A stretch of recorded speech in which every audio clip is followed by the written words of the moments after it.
As you heard in Allison's report, some airline passenger advocates are concerned about what the deal means for the concentration of ownership in Canada's airline industry.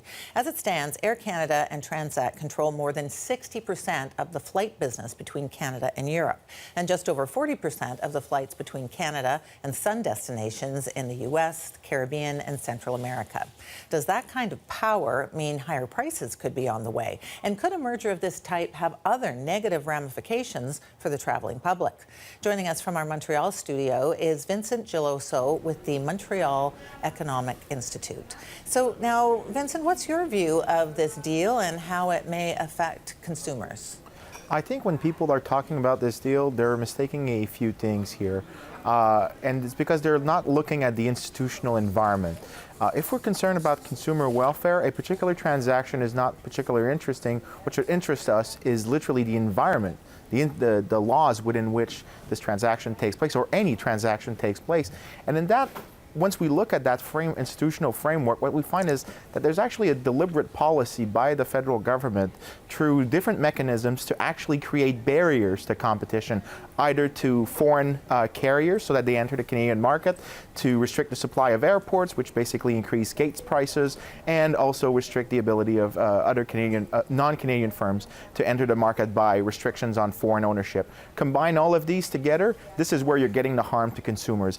It's not from a particular transaction, it's the poorly designed and actually by volition designed to hurt consumers and protect incumbent firms from the threat of competition. So you're a fan of having a lot more competition in the airline business in Canada, even letting foreign carriers in and so forth. But doesn't this idea that these two big players merge, does that not lessen competition? So here's the thing, this is where people need to understand economics better. It's not the share that a company will have, the market shares that it has on the market, that really determines whether or not it will harm consumers.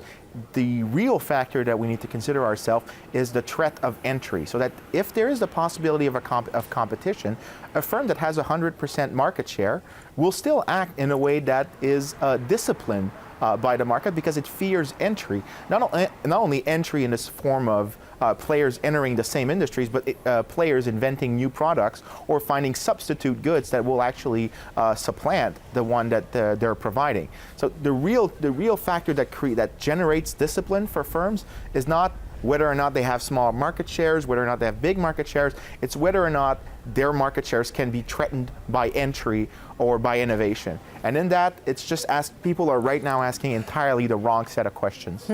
But the threat right now for these players who want this deal to happen is whether or not they're going to get regulatory approval. Obviously, management loves the deal. They've signed off on it, but the Competition Bureau has to say okay. And it did confirm to CBC News today that it does plan to review the deal.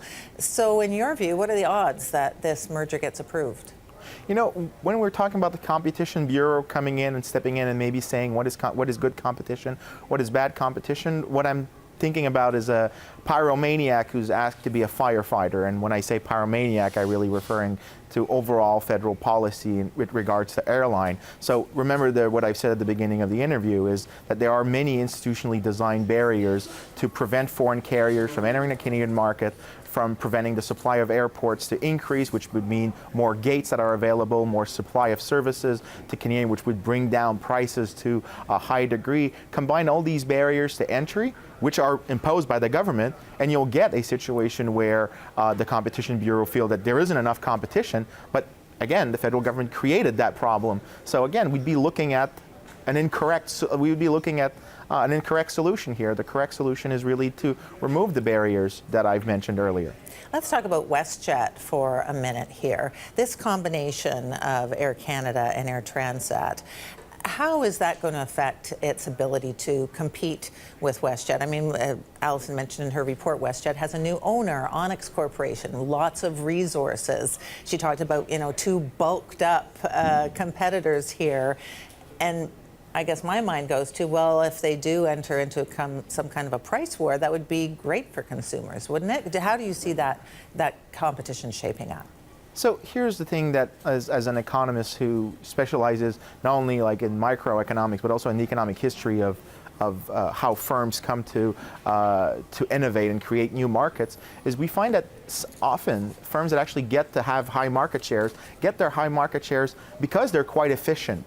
Because they're able to consider, so that people are confusing correlation and causation. The causation is the firm gets a larger share of the market because it is very good at providing services at lower prices, at increasing quality, because it is able to constantly reduce costs.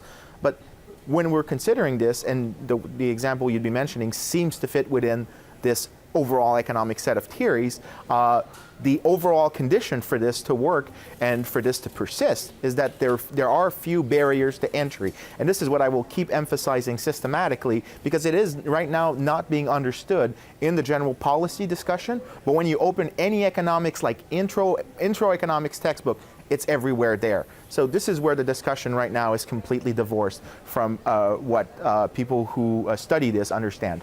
One other question, that's about jobs. Do you see that, as these two airlines come together, there'll be a lot of rationalization and perhaps a lot of cuts? So here's the thing. I don't want to comment on the particular transaction, largely because people who are involved in the transaction have a much better incentive than I do to figure it out right. With regards to job, we should also remember one thing, though. It's that it's not the number of jobs that we should be concerned about. What we should be concerned about is what improves consumer welfare. If consumer welfare improves, consumers have more money to spend elsewhere, which means that other sectors of the economy are booming. If we are subsidizing jobs and if we're hurting consumers just for the sake of saving jobs, it's not good, right? If we care about overall the well-being of the population, the well-being of Canadians, we should always be talking about consumer welfare and bring it back to what I was mentioning earlier. The biggest hurt to consumer welfare is barriers to entry, and in the airline sector, most of it stems from federal policies that restrict entry in the market for airline services. Okay, thank you so much for your time tonight. It was a pleasure. Vincent Geloso is with the Montreal Economic Institute.